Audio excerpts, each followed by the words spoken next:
اعوذ بالله من الشیطان الرجیم. بسم الله الرحمن الرحیم و به نستعین و هو خیر ناصر و معین. قبیل قدر سامعین، جمعه ورځ د نیموت مولا امام جعفر صادق علیه السلام شهادت ورځ ده. 15 شوال هم ده، 25 شوال هم ده، چونکه جمعه ورځ 15 شوال ده و بل تاریخی دی کوم دغه 25 شوال ده.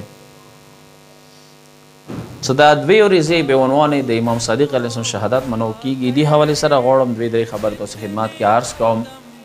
امام جعفر صادق علیه السلام د موش پیغام مولا چه شیعه د پاره بنیاد علم، بنیاد علم کلام، بنیاد علم فلسفه، بنیاد علم طب، د فقه، د اصول، د اجتهاد، د تشیع جمله بنیادونه اندغ مولا ولګول او خو محکم و مستحکم ولګول. یو شاید چې هغه شیعه ته به عنوان جعفری مذهب ویل شي، هغه واجب څه دی. الان کې آیا مو امام علی علیه السلام په باره کې علویه شو، حسنیه کېدای شو، حسینیه کېدلی شو، سجادیه کېدلی شو، کاظمیه کېدلی شو. دا ویل مثلا صرف شپږم مولا له خبره کېږي. هغه واجه دغه دی چې بني عباس بني امیه خپلو منځو کې جنگ حالات کې و، دوی ول سره جنګېده. د جنگ دورو کې مولا ډېره فایده و چاته کړله.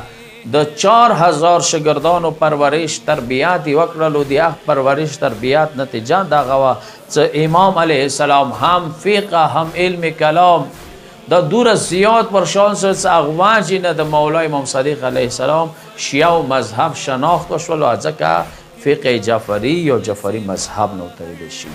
حتی امام مالک په باره کې شته چې زه به شپږم مولا سره میل بیدا، مولا به ما ته بلغ سیښولو، ما ته بیدا ویله چې مالک ما باندې دانشمند واجې نه ګرانې نه. امام مالک به ویله چې اینی احمد الله و اغسر بذلک، ما به خودت حمد کولو دی باندې زه ډېر خوشحالیدم چې مولا د ما تعریف کوي، زه ونې ګران یم.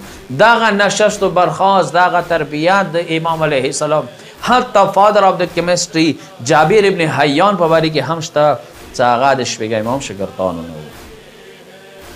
به عنوان سیرت دا چې شپږم مولا یې ځکه چیرې یو ځوان ما ته راوستلو، مسلمان شیعه ځوان، لم یتفقه فی الدین، که چیرې هغه دین نه خبر نه دی، لادبته، زه به مؤدب کوم، سزا به ورکوم ځکه دین نه خبر شي.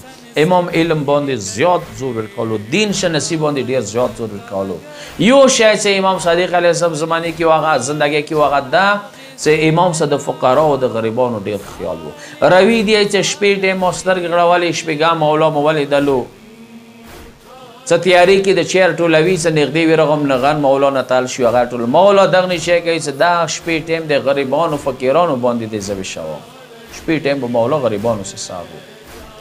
یو بل شی چې هغه مولا ډېر حساس و، هغه صله رحم، خپلو خپلوانو رشته دارو خیال ساتل، هغوی باندې ګرځېدل، هغوی سره مالي تعاون کوله.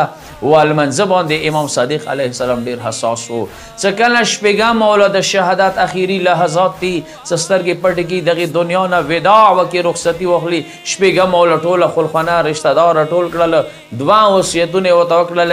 یو داسې لا تنالو شفاعتنا من استخف بصلاته، هغه سړي ته به هرګز مو شفاعت نه رسېږي چې هغه لمانځه ته سپک نظر کړي. او دویم دا چې تاسو په کار د صله رحم کوئ.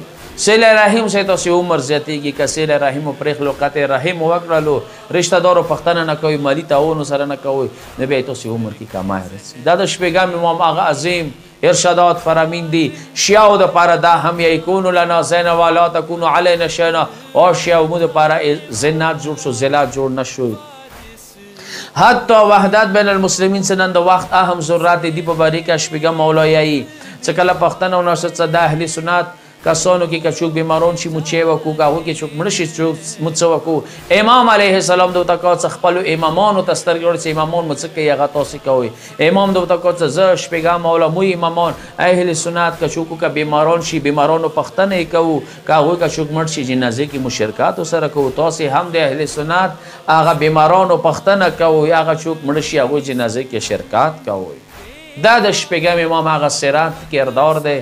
دعا ده کوو چې خدایا دغه دنیا کې د امام صادق علیه السلام زیارت، اخرت کې شفاعت، او دغه دنیا کې د امام صادق علیه السلام هغه ړنګ قبر جوړولې توفیق خدای مو ټولو ته نصیب کړي. امام صادق له خاطر خدای مسافران محفوظ، بیمارانو ته صحت، چا صدق امر کی خدمت کوي، دین دیار کې خدای ټولو ته توفیقات خیر کې اضافه وکړي. چوک څه د سوشل میډیا کې دغه پیغام نشر کول کې خپل کردار اپنو کې خدای هغه ته امام صادق نه خپل براخي نصیب کې. واخر دعوانا الحمدلله رب العالمین.